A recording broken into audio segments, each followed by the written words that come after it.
Hi, Miss Renee. This is Jill Wright, and this is my readback assignment for Module 7.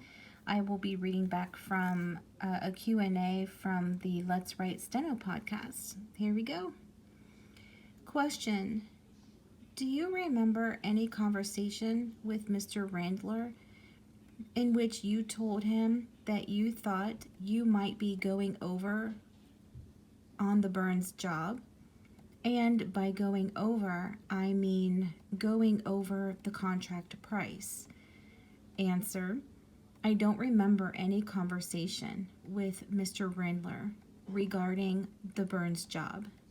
Question: are you prepared to state under oath that there was no such conversation? Answer: I am. Question: and do you so state that there was no such conversation? Answer: I do.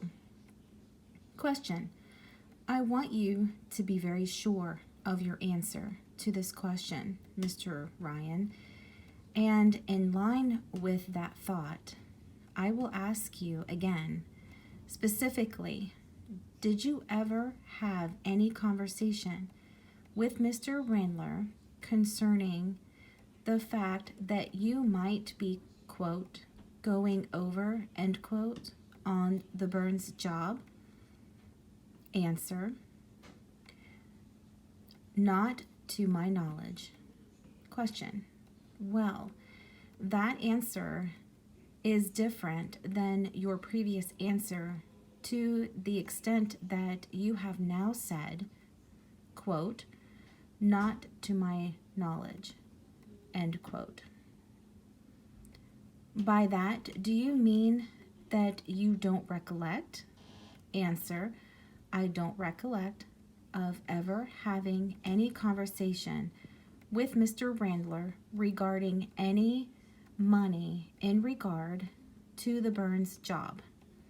Question: in other words, you had no conversations with Mr. Randler at all on the subject of your possibly, quote, going over, end quote, on the Burns job?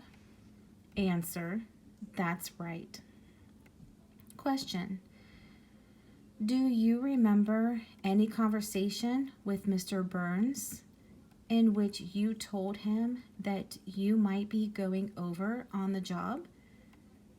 Answer: well, to the best of my knowledge, speaking to Mr. Burns on many, many different occasions regarding his job, I thought the job might run over the contract price unless it is constructed according to plans.